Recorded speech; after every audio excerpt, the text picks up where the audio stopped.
Bismillahirrahmanirrahim. Assalamualaikum warahmatullahi wabarakatuh. Alhamdulillahirrabbilalamin. Pada kesempatan kali ini kita ketemu di mata kuliah Metodologi Penelitian Hukum Keluarga Islam. Mengawali pertemuan pada kesempatan kali ini, kita awali dengan berdoa bersama-sama. Mudah-mudahan apa yang saya sampaikan nanti bermanfaat dan bisa dipahami.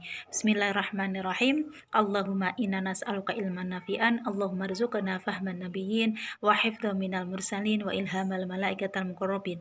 Rabbi zidna ilma warzuqna fahma, amin ya rabbal alamin. Baik, pada kesempatan kali ini, karena sebagai kuliah pembuka di mata kuliah kita, tentu dari segi penamaan, mahasiswa harus memahami, mengetahui terlebih dahulu definisi di awalnya. Jadi, apa yang dimaksud dalam judul mata kuliah kita? Metodologi penelitian hukum keluarga Islam. Jadi paling setidaknya ada 3 kata yang bisa kita kupas pada kesempatan kali ini. Di situ ada kata-kata metodologi, kemudian di situ ada penelitian, dan kemudian yang terakhir adalah HKI atau hukum keluarga Islam sesuai dengan jurusan panjenengan HKI Ahwalus Sahsiyah. Nah, baik, kita awali dari definisi metodologi terlebih dahulu ya. Kita tahu bahwasanya metodologi terdiri dari 2 kata, yaitu metode dan logos. Logos itu berarti ilmu, metode itu berarti cara. Maka ada banyak definisi terkait dengan metodologi. Di antaranya adalah yang dimaksud dengan metodologi itu adalah sekumpulan peraturan, kegiatan, atau prosedur yang digunakan oleh pelaku dalam suatu disiplin ilmu tertentu. Nah, artinya di situ kalau kita bicara metodologi berarti ilmu yang membahas tentang sekumpulan peraturan, kegiatan, prosedur, atau cara yang dilakukan oleh seorang pelaku atau ilmuwan dalam suatu disiplin ilmu tertentu. Atau dalam definisi lain, metodologi itu adalah studi atau analisis teoritis mengenai suatu cara atau metode. Intinya adalah kalau kita bicara metodologi itu adalah ilmu yang berbicara, ilmu yang membahas tentang cara, tentang metode terkait dengan hal yang dibahas. Nah, kaitannya pada kesempatan kali ini, karena kita bicara mengenai metodologi penelitian, maka kita harus mengetahui terlebih dahulu definisi penelitian itu sendiri apa. Nah, penelitian itu merupakan tentu kata penelitian itu berbeda dengan orang hanya sekedar melihat atau sekedar mendengar. Jadi penelitian itu sesuatu yang dilakukan lebih dalam, tidak hanya sekedar melihat, tidak hanya sekedar mengamati atau mendengar begitu. Maka yang dimaksud dengan penelitian itu adalah penyelidikan atau investigasi yang terkelola, sistematis, di mana penyelidikan itu kemudian berdasarkan data, kemudian dilakukan secara kritis, objektif, dan ilmiah terhadap suatu permasalahan yang spesifik yang dilakukan dengan tujuan tertentu. Nah, intinya adalah penelitian itu memang ada upaya yang disengaja, yang dilakukan secara sistematis dan terkelola, gitu. Dan kemudian penelitian ini tentu mendasar pada data yang ada.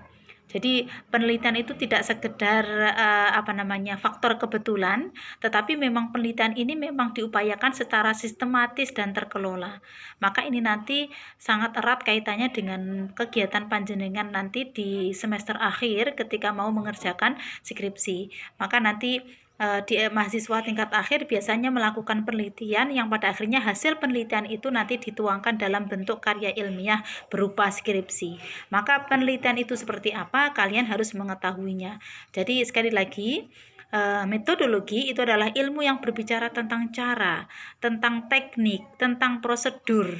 Jadi panjenengan nanti akan diajari tentang bagaimana sih caranya meneliti, begitu. Strateginya bagaimana, prosedurnya seperti apa. Sedangkan yang dimaksud dengan penelitian itu yaitu tadi, bahwasanya penelitian itu dilakukan sebuah penyelidikan atau investigasi yang dilakukan secara terkelola dan dilakukan secara sistematis berdasarkan data. Jadi kita melakukan investigasi terhadap permasalahan tertentu sesuai dengan data yang ada, dilakukan secara kritis dan objektif. Artinya objektif itu apa? Nanti kita akan mengkaji lebih dalam begitu. Mudah-mudahan bisa dipahami, nanti kita pertajam lagi. Nah, berikutnya adalah sesuatu itu dikatakan metode penelitian itu dikatakan ilmiah atau tidak, itu setidaknya ada beberapa yang perlu disampaikan. Jadi karakteristik atau ciri bahwasanya penelitian itu dikatakan ilmiah atau tidak jika memenuhi beberapa karakteristik. Salah satu di antaranya adalah bersifat kritis dan analitis. Artinya ketika sebuah penelitian itu dikatakan ilmiah atau tidak, itu bersifat kritis dan analitis sehingga mendorong suatu kepastian dan proses penyelidikan untuk mengidentifikasi masalah dan metode untuk mendapatkan solusinya. Jadi ketika kita mau melakukan penelitian yang sifatnya ilmiah, itu memang kita sengaja melakukan sebuah penelitian, penyelidikan, investigasi untuk mendapatkan jawaban dari pertanyaan penelitian. Itu yang pertama. Jadi bersifat kritis dan analitis. Jadi beda dengan ketika orang hanya sekedar mengamati, mendengar atau melihat. Tapi kalau penelitian itu dikatakan ilmiah, ketika penelitian itu orang melakukan penelitian, terjun di lapangan, itu berarti membawa sebuah rumusan masalah, membawa sejumlah pertanyaan yang akan dicarikan jawabannya, yang akan dicarikan solusinya. Itu salah satu ciri mendasar dari penelitian itu dikatakan ilmiah atau tidak. Jadi intinya adalah di situ bahwasanya ada upaya untuk mengidentifikasi masalah dan kemudian metode yang digunakan itu bagaimana agar nanti ketemu solusinya. Itu yang pertama. Kemudian yang kedua, penelitian itu dikatakan ilmiah atau tidak itu ketika bersifat logis, merujuk pada metode dan argumentasi ilmiah, sehingga kesimpulannya itu secara rasional diturunkan dari bukti-bukti yang ada. Jadi memang penelitian itu dikatakan ilmiah itu bersifat logis, jadi rasional gitu. Jadi diteliti oleh siapapun, dibuktikan oleh siapapun, nanti hasilnya akan rasional, bukan irasional gitu. Kemudian berikutnya adalah bersifat objektif. Ini tidak kalah penting dari karakteristik penelitian yang lainnya, bahwasanya penelitian itu dikatakan ilmiah atau tidak, ya salah satu diantaranya adalah bersifat objektif. Objektif itu adalah mengandung makna bahwa hasil yang diperoleh oleh ilmuwan yang lain itu akan sama apabila studi yang dilakukan pada kondisi yang sama. Artinya begini, ketika kasus A diteliti oleh orang pertama, maka dikatakan objektif itu adalah kasus A tadi diteliti oleh siapapun, kasus A tadi itu dalam kondisi yang sama, maka nanti hasilnya pun juga akan sama. Artinya adalah bersifat objektif. Objektif ini adalah apa adanya, tidak ditambahi atau tidak dikurangi. Karena tidak ditambahi dan tidak dikurangi, maka dikatakan suatu penelitian itu dikatakan objektif itu ketika dilakukan oleh peneliti manapun dan kapanpun, ketika kasus yang diteliti itu adalah kasusnya sama, di waktu yang sama, pada kondisi yang sama, maka hasil penelitiannya pun akan sama, karena bisa dibuktikan kebenarannya oleh siapapun. Maka ini penting gitu. Jadi penelitian itu bukan bersifat subjektif, ya, jadi bukan penelitian subjektif si peneliti, tetapi melainkan bersifat objektif. Nah, berikutnya adalah karakter bahwasanya penelitian itu dikatakan ilmiah atau tidak, tentu memiliki konsep secara teoritis. Jadi biasanya penelitian itu dilakukan mengacu pada teori tertentu. Gitu. Jadi kalau kita misalkan melakukan penelitian terkait dengan pernikahan dini, tentu ada teori yang kita pegang dari seorang peneliti untuk kemudian dicocokkan dengan kondisi penelitian di lapangan. Jadi mengacu pada konsep teoritis tertentu, sehingga ilmu pengetahuan itu mengandung arti pengembangan struktur konsep dan teoritis untuk menuntun dan mengarahkan upaya penelitian. Gitu. Jadi intinya adalah penelitian itu dikatakan ilmiah atau tidak, ada mengacu pada teori tertentu. Kemudian berikutnya adalah bersifat empiris, artinya bersifat realitas, ya, berdasarkan fakta. Dan kemudian yang terakhir, penelitian itu dikatakan ilmiah atau tidak adalah bersifat sistematis. Jadi ada prosedur yang cermat dan mengikuti aturan tertentu yang baku. Itu diantara ketika penelitian itu dikatakan ilmiah atau tidak. Ini saya sampaikan karena penting, karena nanti kaitannya panjenengan ketika mau melaksanakan penelitian untuk pengerjaan skripsi. Tentu skripsi di sini kan termasuk Baik, berikutnya adalah ketika tadi kita sudah mengenal apa yang dimaksud dengan metodologi, sudah kita sampaikan, kemudian apa yang dimaksud dengan penelitian juga sudah, penelitian yang masuk kategori penelitian ilmiah seperti apa juga sudah kita singgung tadi. Maka berikutnya adalah kita masuk pada penjelasan terkait dengan mata kuliah kita, metodologi penelitian hukum keluarga Islam. Maka akan saya sampaikan penjelasan terkait dengan hukum keluarga Islam. Nah, bicara mengenai hukum keluarga Islam, sebelum kita masuk kira-kira wilayah kajian dari penelitian HKI itu apa saja? Terlebih dahulu saya perkenalkan terlebih dahulu istilah dari HKI atau hukum keluarga Islam itu. Kalau di dalam istilah fikih itu sebutannya macam-macam. Ada kalanya HKI hukum keluarga Islam itu disebut dengan istilah ahwalus sasiyah sebagaimana jurusan panjenengan. Ketika di bahasa Indonesia kan menjadi hukum keluarga Islam. Kemudian boleh juga disebut dengan istilah nizamul usrah. Usrah itu berarti hukum keluarga. Kemudian atau hukukul usroh, hak-hak dalam rumah tangga, ada hak-hak dalam berkeluarga, atau ahkamul usroh juga boleh. Dan yang terakhir adalah ada orang yang menyebutkan HKI itu berarti dengan istilah munakahat atau dengan hukum perkawinan, karena yang berkenaan dengan bicara mengenai hukum keluarga berarti juga tidak jauh berbeda ketika kita bicara mengenai hukum perkawinan. Nah, itu kalau dalam istilah Arabnya ya, terminologi Arabnya seperti itu. Nah, bagaimana kalau kita meninjau dari sisi istilah dalam bahasa lain atau dalam bahasa Inggris?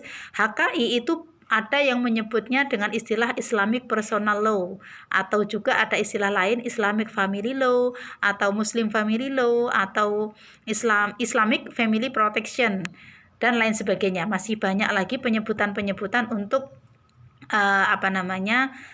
istilah dalam bahasa asing untuk menyebutkan hukum keluarga Islam. Kalau dalam bahasa Indonesia sendiri, HKI itu juga penyebutannya juga perorangan. Hukum keluarga Islam itu ada orang yang memasukkannya itu dalam skup hukum perkawinan. Tadi sudah saya singgung. Bicara mengenai keluarga berarti tidak lepas dari yang namanya hukum perkawinan. Kemudian atau disebut juga dengan hukum keluarga atau hukum kekeluargaan atau disebut juga dengan hukum perorangan. Mengapa disebut dengan hukum perorangan? Karena memang kaitannya hukum keluarga itu masuk dalam hukum privasi ya. Kalau kita tahu ada hukum publik, ada hukum privat, maka bicara mengenai hukum keluarga Islam itu berarti masuk dalam kategori hukum perorangan atau privat. Nah, kalau kita kupas satu persatu makna dari hukum keluarga Islam, itu berarti kita mencoba bicara mengenai definisi kata. Definisi perkata dari hukum keluarga Islam itu apa? Hukum keluarga, kalau kita merujuk pada istilah yang ada, hukum keluarga itu hukum yang mengatur hubungan antara anggota keluarga. Jadi hukum yang mengatur hubungan antara keluarga. Bicara keluarga itu berarti anggota terkecil dari sebuah keluarga itu berarti ketika di situ ada bapak, ada ibu dan anak. Nah, tujuan dari hukum keluarga itu apa? Tujuannya adalah untuk mengatur hubungan yang terjalin di dalamnya. Hubungan apa? Hubungan antara suami, antara istri dan anggota keluarganya. Jadi bicara mengenai hukum keluarga, definisi singkatnya seperti itu, hukum yang mengatur tentang hubungan antara keluarga. Nah, berikutnya adalah kita masuk kepada ruang lingkup hukum keluarga Islam. Nah, ini karena kaitannya dengan metodologi penelitian hukum keluarga Islam, panjenengan selaku mahasiswa syariah itu harus tahu betul kira-kira wilayah kajian yang bisa saya kerjakan nantinya untuk bisa mengerjakan skripsi itu wilayahnya mana. Karena nanti masing-masing jurusan itu punya wilayah kajian sendiri-sendiri dalam menentukan tema dalam skripsinya. Supaya panjenengan nanti tidak salah kamar ketika mengajukan judul ke fakultas. Nah, maka perlu saya sampaikan beberapa tema besar atau ruang lingkup dari hukum keluarga Islam, hukum keluarga Muslim itu meliputi apa saja. Yang pertama, barangkali bisa dicatat. Bicara mengenai hukum keluarga, panjenengan nanti ketika mau melakukan penelitian, untuk tugas akhir kalian skripsi, maka salah satu tema yang bisa diambil adalah satu, berkenaan dengan perkawinan. Bicara perkawinan, di dalamnya banyak sekali kasus yang diambil. Kasus yang bisa panjenengan teliti banyak sekali. Dari perkawinan itu berarti muncul hal-hal yang terkait dengan perkawinan. Contoh terkait dengan khitbah atau peminangan, kemudian syarat dan rukun nikah. Ketika panjenengan mungkin di suatu desa tertentu, di suatu wilayah tertentu ada tradisi khitbah atau peminangan yang barangkali itu unik. Nah, monggo sekiranya ini bisa dikaji, bisa diteliti dari sudut pandang hukum keluarga Islam, monggo bisa dikaji lebih mendalam sehingga menjadi sebuah penelitian. Kemudian ada juga bicara mengenai syarat dan rukun nikah. Kita tahu bahwasanya kalau bicara mengenai sudut pandang fikih, ulama kan berbeda-beda. Ada yang menganggap ada yang menganggap bahwasanya wali dalam pernikahan itu, ada yang mengatakan itu syarat wajib, ada yang mengatakan tidak termasuk syarat wajib. Nah, maka silahkan kalau itu dijadikan sebagai salah satu kajian penelitian panjenengan nanti dalam memilih tema skripsi. Monggo, itu kaitannya dengan perkawinan. Itu yang pertama. Kemudian yang kedua, ruang lingkup dari hukum keluarga Islam itu selain bicara mengenai perkawinan, maka kita mengerucut di dalamnya.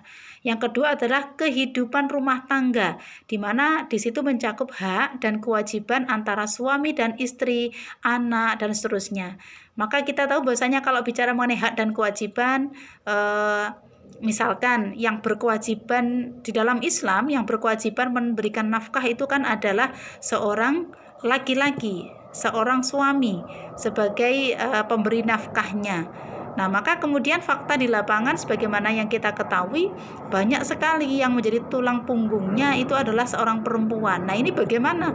Lah, kalau sekiranya panjenengan pengen mengkaji, meneliti terkait dengan ini, dipersilahkan. Tentu harus mengacu dari kajian pustaka yang ada. Kira-kira penelitian yang sudah ada terkait dengan hal ini apa? Maka nanti panjenengan mencari celahnya supaya panjenengan nanti bisa melaksanakan penelitian lanjutan terkait dengan ini. Seperti dalam film-film di TV swasta itu ada film Dunia Terbalik. Nah, ini memang realitanya seperti itu. Maka bagaimana ketika hal ini disorot dari sudut pandang hukum Islam atau hukum positif yang berlaku di Indonesia seperti apa? Kalau dilihat dari sudut pandang fikih seperti apa? Monggo lah. Kemudian bagaimana kalau kita panjenengan membahas tentang poligami? Boleh, ini adalah salah satu dari ruang lingkup kajian hukum keluarga. Bicara mengenai poligami, kemudian bicara tentang nafkah. Nah, bicara tentang nafkah di era sekarang ini ya, karena masyarakat kita itu banyak kemudian menjadikan selebritis kita itu sebagai kiblatnya, maka ada seorang istri itu kemudian memberikan patokan nafkah yang harus dipenuhi oleh seorang suami.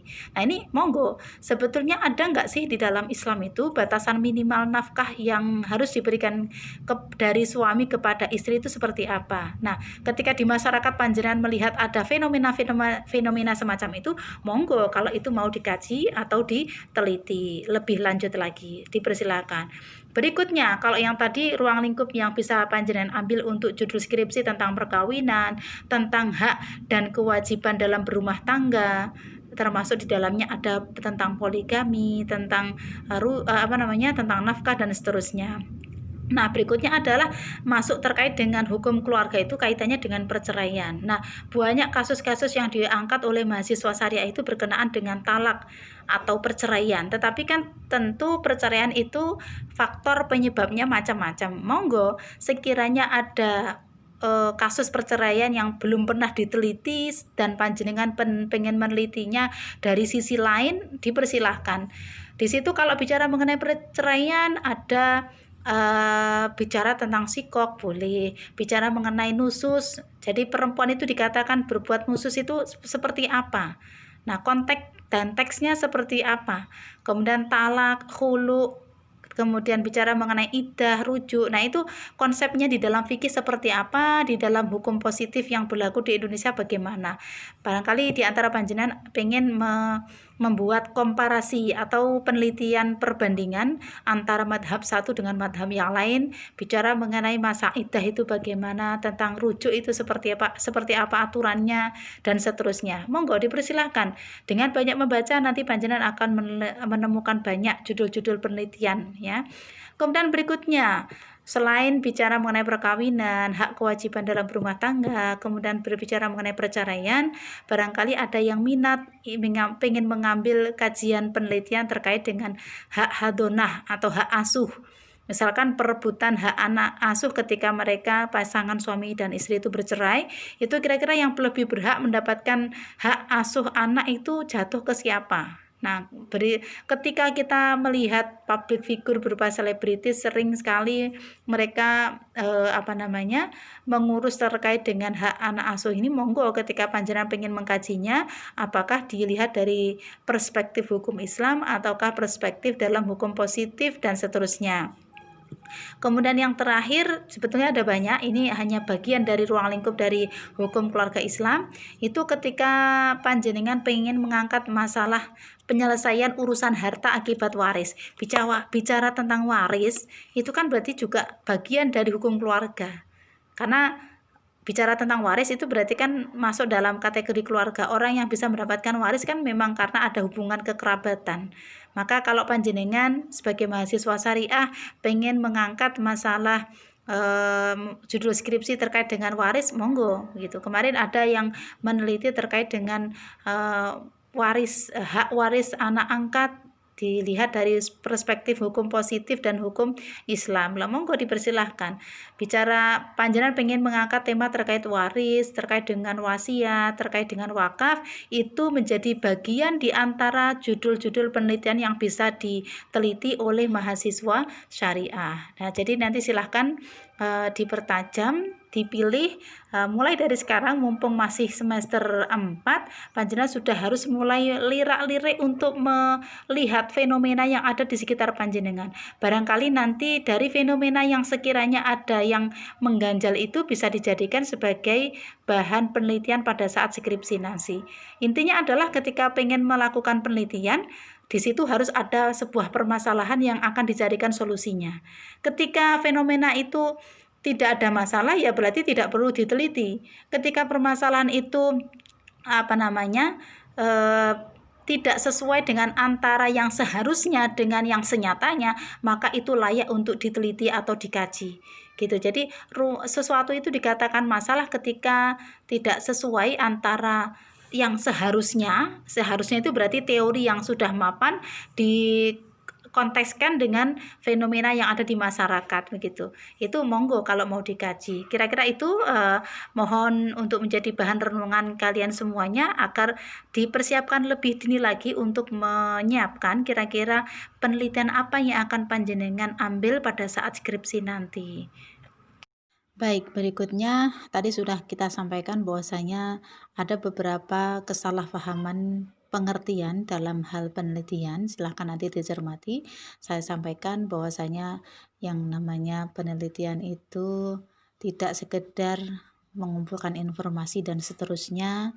Kemudian yang perlu mahasiswa pahami adalah terkait dengan pengertian yang tepat dan pengertian yang benar tentang penelitian. Berikut karakteristik dari proses penelitian. Tadi sudah saya singgung bahwasanya penelitian itu dikatakan tepat dan benar ketika penelitian itu dimulai dengan adanya sebuah pertanyaan atau permasalahan. Jadi ketika sebuah penelitian dikaji, itu ada permasalahan yang penyelesaiannya, solusinya bisa diselesaikan melalui jalur penelitian.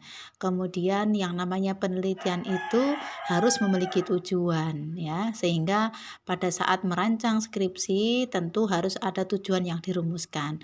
Berikutnya nanti bisa dikaji sendiri di dalam slide PowerPoint yang sudah kita sampaikan bahwasanya ada beberapa hal yang harus ditaati untuk supaya penelitian itu dikatakan absah begitu ya, secara ilmiah.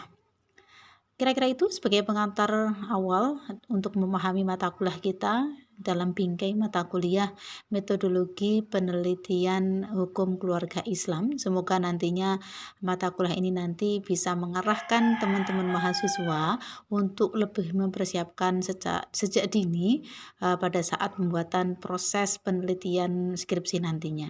Kira-kira itu mudah-mudahan bermanfaat. Kita akhiri dengan hamdalah. Alhamdulillahirabbil alamin.